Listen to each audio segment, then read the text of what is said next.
A magnitude 6.2 earthquake strikes Taiwan, shaking buildings across the country. Stopped in their tracks. Footage shows armed police busting a gang of human traffickers. Holidays are just around the corner, but people in Taiwan are feeling the pinch. And the real paleo diet. Researchers reconstruct a prehistoric Taiwanese meal.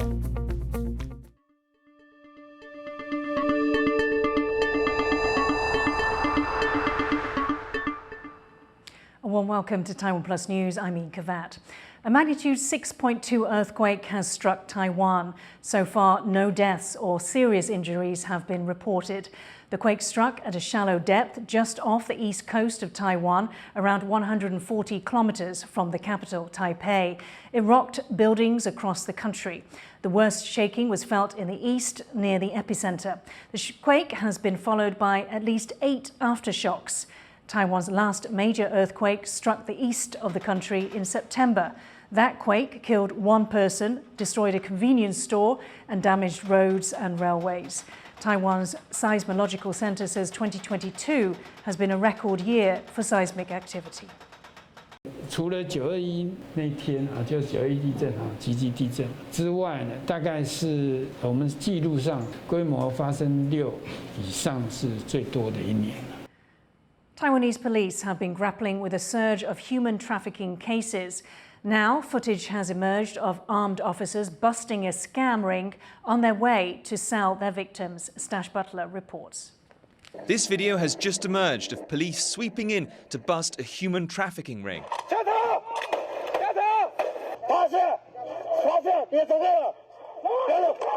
Taiwanese special forces arrested the group earlier this week in Taoyuan, less than an hour's drive from the capital, Taipei. Police say the scammers had kidnapped 3 people. 期间并扣留被害人手机，禁止被害人对外联系，要求被害人不许擅离，甚至以殴打被害人。全案将依组织犯罪条例、人口贩运、非法拘禁等罪嫌移送。 The arrests are part of a wave of human trafficking cases. Scammers lure their victims with promises of high-paying jobs, then hold them captive, empty their bank accounts, and put them to work finding more victims. Many are even tricked into going overseas. Police believe almost 700 people have been trafficked to Cambodia and other Southeast Asian countries. They've helped more than 400 return. That still leaves about 300 trapped abroad. Police say the victims are forced to help their captors run online scams. 这疫情大家在家里面常常运用这个网络上网这个部分，其实常常就会收到一些诈骗的这个讯息啦。他对于这个网银这个运作不了解的，不小心的就把 OTP 的简讯交给陌生人，自己的这个账户就被盗了。 Taiwanese prosecutors dealt with more than 400 cases of telecoms fraud between June and November last year, but this year that number skyrocketed to over 700. That's a rise of more than 70%.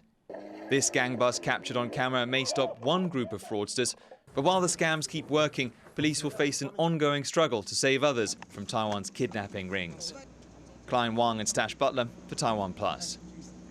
Taiwan's central bank has raised the country's interest rate. The 0.125 percentage point increase was expected by market analysts and will take effect on Friday. It's the bank's 4th interest rate hike this year. Bank officials say the rise comes amid high inflation and shrinking exports. The move follows the US Federal Reserve's decision on Wednesday to raise its rate by half a percentage point. Holiday season is just around the corner, but people in Taiwan are increasingly worried about rising inflation and their ability to purchase gifts for their families. Lawmakers have devised a draft law to help more people struggling with finances. Bing Wang reports.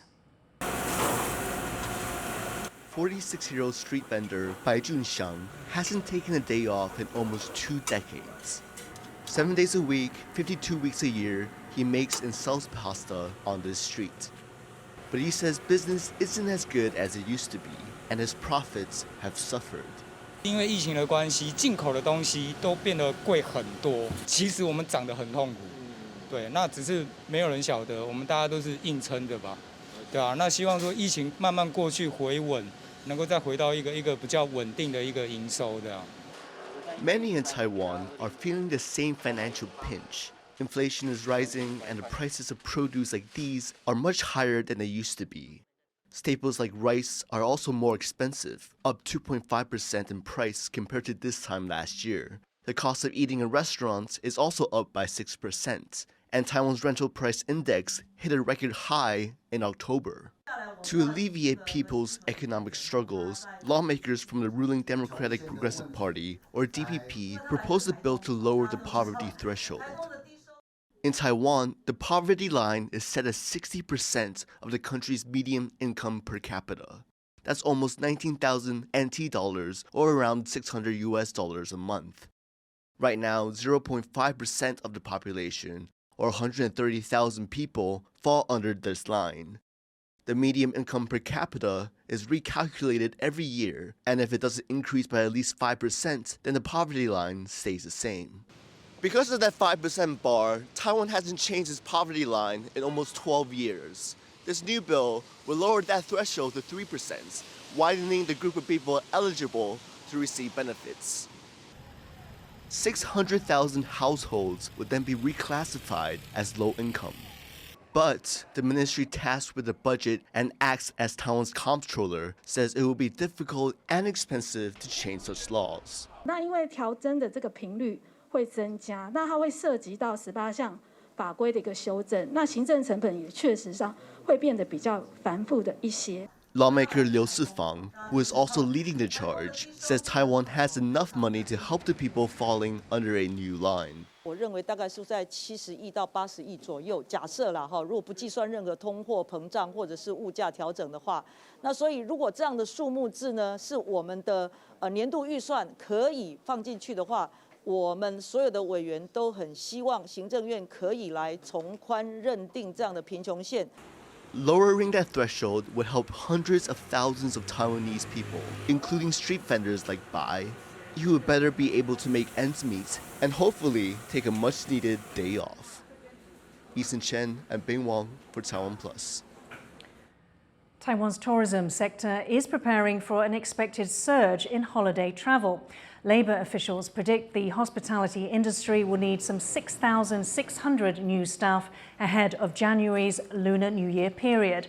That's a record high for the season. They're expecting an influx of tourists after the country's COVID restrictions were eased. Some local governments are offering incentives of over $1,000 US for young people to take jobs in the industry. Taiwan has released its first ever report on how it's implementing a UN charter aimed at eliminating racial discrimination. Taiwan signed and ratified the UN International Convention on the Elimination of All Forms of Racial Discrimination before being expelled from the United Nations in 1971. But the government only finalised plans to implement it in 2020. The government says it will focus on promoting indigenous history and transitional justice and the languages and cultures of ethnic minorities. TaiwanPlus reporter Louise Watt spoke to Yi-Ling Cho, Executive Director of Amnesty International Taiwan, to learn more about racism in Taiwan. How committed do you think the Taiwan government is to racial justice? Is it simply paying lip service, or does it actually really want to stamp out discrimination? It's a very important gesture to show this political willing and to do the review according to the UN Human Rights Convention procedure. So for us, I think it's a good starting to do that. But in that report, in the national report, I think we still look forward to see more information, such as some statistics, and also what kind of practical step the government will take in the following years to reduce the racial discrimination or different treatment among nationalities or ethnic groups. I think that's still happens in the Taiwanese society. That's when we saw some different treatment on migrant workers or on the refugees, or even we saw that some transnational same-sex couples, they are not allowed to get married. All these kind of things still happen in Taiwan. So this still should be improved as soon as possible. Taiwan, the Republic of China government ratified this UN convention on eliminating racial violence before it left the UN all the way back in 1971. Why is it only now the government is coming out with a report on what they're going to do about it? For the government officials, I think in the past, the mindset, the mentality of the government officials is they think there is no racial issues here. But now, I think after many criticized on the policies or laws on migrant workers issues or on the indigenous people's rights, I think the government will start to recognize that there are racial issues in Taiwan. That was Louise Watt speaking to Yiling Cho from Amnesty International Taiwan. Tainan's police department has disciplined 3 officers over allegations they helped cover up a hit and run. Prosecutors say the officers from the southern city's Ma Dou precinct provided false statements and protected a criminal. They are accused of allowing a man who committed a hit and run while drunk at the wheel to put the blame on someone else. 难过的是不是我1天2天可以把这些组织文化改变。但是我承诺，只要我在职1天，我一定努力地破除这些不好的组织文化。 New footage has emerged that may help police in the case of an endangered bear killed in southern Taiwan. It shows 2 men on a scooter carrying away a bear carcass. The killing has divided opinion in the region, as John Van Trieste now reports. This footage, which circulated online, purportedly shows the carcass of a Formosan black bear between 2 men suspected of killing it. There are only 600 of these bears still surviving in the wild. They're protected by law, and police are now on the case. They've determined the footage was taken in Wutai village in southern Taiwan, the same place where they seized a bear carcass last week in a raid on a local home. They're now investigating whether that's the same carcass shown in the footage. So far, police only have 1 suspect, who is now out on bail. The suspect could face up to 5 years in prison and a fine of up to nearly $33,000. In this largely indigenous part of Taiwan, views on the killing are split. Some locals say they've been worried about a bear that's been coming out of the mountains and behaving aggressively, maybe the same bear that was killed.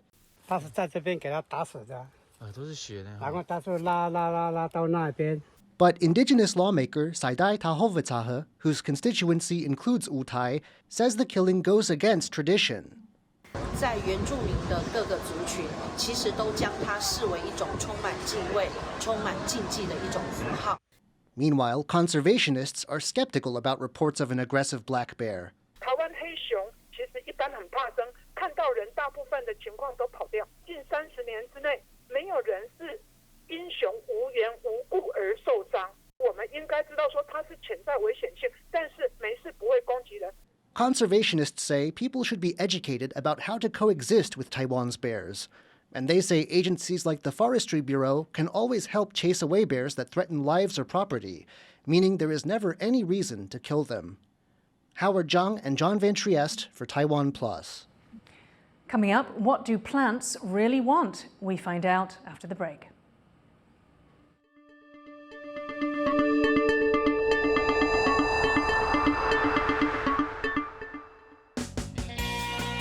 So we just left Zhuan Yugang and we're on our way to Budai. Oh, 下雨. My God, what a minefield. On both sides, my equipment is going crazy. It's just beeping everywhere. The radar is going crazy here. Slow. 现在完蛋了，怎么办?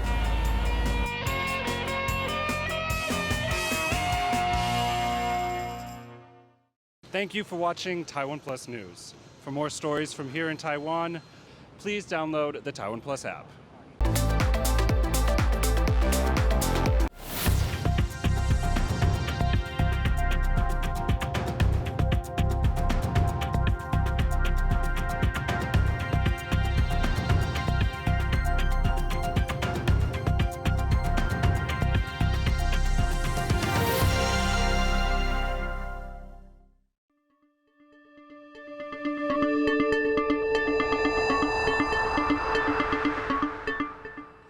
Welcome back. You're watching Taiwan Plus News. National Sun Yat-sen University has developed Taiwan's first homemade underwater vehicle. Yvonne Yang takes a look at the new submersible. Made in Taiwan, this is a two-person underwater vehicle invented by National Sun Yat-sen University. The school's principal and the director of the Underwater Vehicle R&D Center climb in for a test dive. Even in the water, the people inside can communicate with the surface.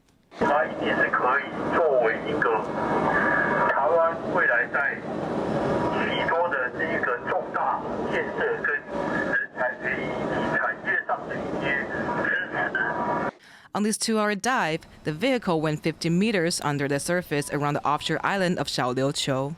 Based on this dive, they'll make changes to the submersible. 我们会把舱内的空间重新安排，调配它的这个生理的这个条件之后，希望能够达到大概国际上是3人入舱，1人操作，2人做观测。Another test dive is planned for next April. They're looking to test out a new acrylic exterior that will help improve visibility and make exploring the sea even easier. Rick Yi, Irene Wu, and Yvonne Yang for TaiwanPlus. A defense industry veteran's recently published memoir has confirmed that a Taiwanese missile has enough range to hit Beijing.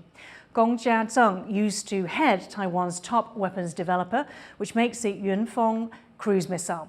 In his book, Gong says the Yunfeng can reach as far as 1,000 kilometers and fly at 3 times the speed of sound. Those details had previously been classified. Analysts say the Yunfeng could be used to hit airports and troop staging areas, impeding China's ability to attack Taiwan. Across the Taiwan Strait in China, COVID-19 cases are surging, with many feeling unprepared to deal with a threat they have long been told they are safe from. Ryan Kirkpatrick has more. The streets and shopping malls of Beijing are empty, but the pharmacies and clinics are packed. As COVID-19 explodes across China, many confront a threat that they are unfamiliar with and unprepared for. 那些肯定是担心自己也会感染嘛，因为毕竟现在这个病毒扩散的这么快，然后现在这个也全国也已经放开了，也是害怕自己也会生病嘛。药以前在家里就已经备过了，提前已经备有那个准备，所以也不需要去特意去排队上那个药房去买药。现在买药，药房也排队，人特多。China's health authorities reported around 2,000 new cases on December 14th. That was less than the day before. But they have also changed how they count cases, admitting that the total number of asymptomatic and mild cases is essentially unknowable.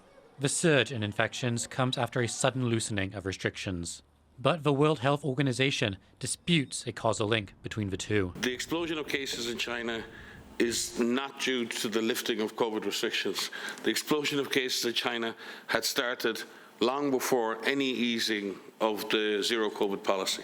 According to the International Health Authority, China's stringent and officially Trump defenses against the pandemic had already failed. There's a little narrative at the moment that in some way China lifted the restrictions and all of a sudden the disease is out of control. The disease was spreading intensively because I believe the control measures in themselves were not stopping the disease. And I believe that the Chinese authorities have decided strategically that for them is not the best option anymore. Since the outset of the pandemic 3 years ago, China has excelled at building mass quarantine facilities, sealing its borders, and imposing tight controls on its population. But critics say this distracted them from bringing in more advanced foreign vaccines, inoculating the vulnerable, stockpiling medicine, and improving hospital capacity. As China faces a hitherto unknown surge in cases, the way society responds will test this approach. Ryan Kilpatrick for TaiwanPlus. China has removed 6 officials from Britain who were wanted for questioning over the alleged beating of a protester outside the Chinese consulate in Manchester. British Foreign Secretary James Cleverly says the Chinese government was given a December 14th deadline for the 6 officials to waive their diplomatic immunity so they could be questioned by police. Chinese officials in Manchester were filmed trying to stop a protest by Hong Kongers outside the consulate in October. One protester was dragged onto consulate grounds and physically assaulted by staff, including the Consul General. In other regional news, the United States Space Force has established its first overseas base in South Korea. This comes as the US and South Korea ramp up efforts to better counter North Korea's evolving nuclear and missile threats.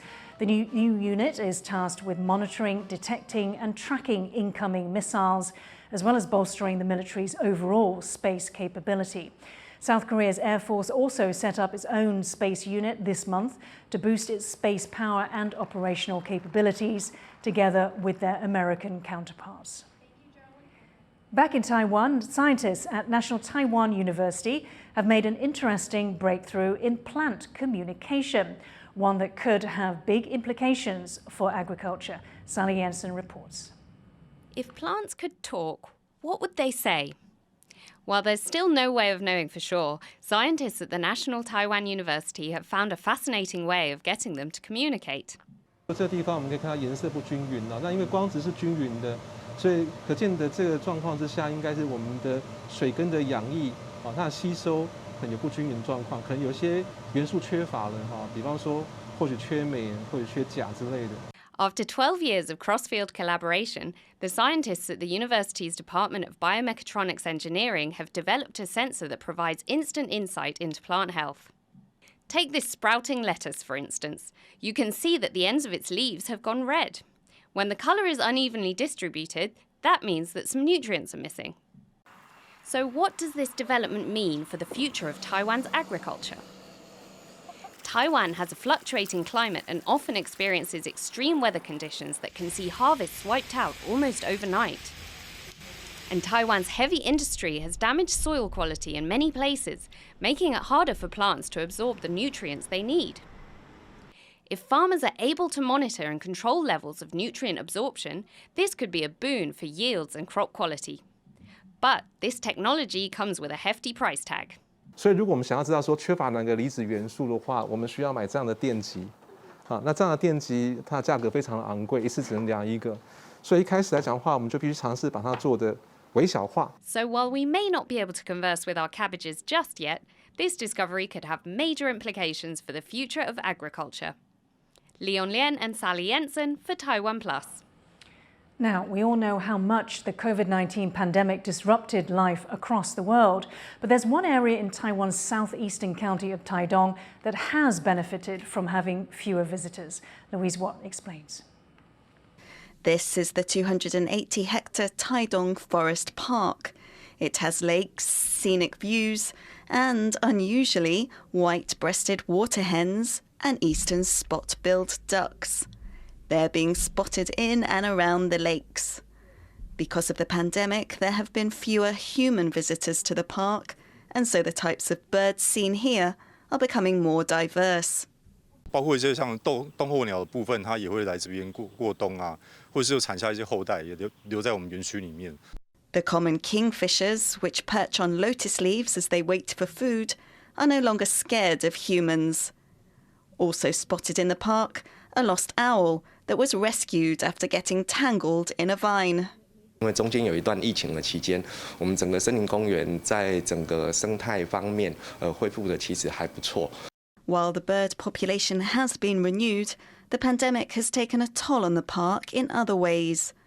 Revenue from entrance tickets has fallen by around 40% from the more than $300,000 it used to earn each year. But staff are happy to welcome their new guests. They're also encouraging people to flock back to the park, but while keeping a distance from the birds. Ricky and Louise Watt for TaiwanPlus. A research team has set out to answer the question of what Taiwan's prehistoric people ate. Despite limited evidence, they've used ingredients that would have been available to create a menu that's millennia old. John Van Trieste has the story. Cultural Resources Professor Cai Jinshi and his students are on a culinary mission. They want to reconstruct dishes the inhabitants of southeastern Taiwan might have eaten 3,000 years ago. They've enlisted the help of the National Museum of Prehistory in the southeastern city of Taidong. Evidence like scorch marks around nearby prehistoric sites make some things about the ancient diet clear. 在食物烹煮方面，用火去烤这个是一定会，基本上是没有什么疑义的。但是他们也会透过就是间接的运用一些器具来做烹煮，那这个也是可以想象的。Using ingredients local people would have known, they've created a spread of 9 dishes. They include cakes of scorched rice, stewed vole, and mahi-mahi sashimi. Though there are clues as to what ancient people ate, coming up with these dishes involved creativity and guesswork. 没有办法说它不对，但是我们也不知道对的是什么，所以就是在那样子的空间去想象跟你知道就是幻想，我觉得是一个很棒的尝试。The team hopes its prehistory-themed inventions will one day be offered commercially and attract tourism to the Taidong area. Damon Lin and John Van Trieste for TaiwanPlus.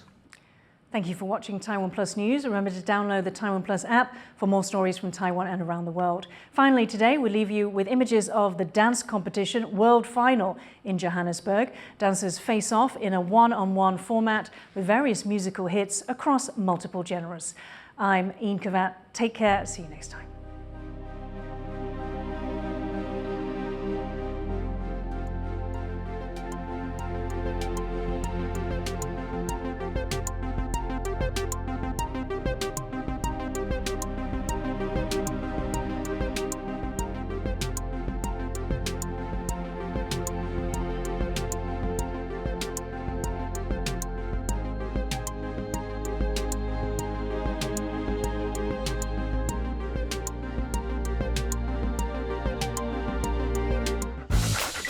The cutest show is coming.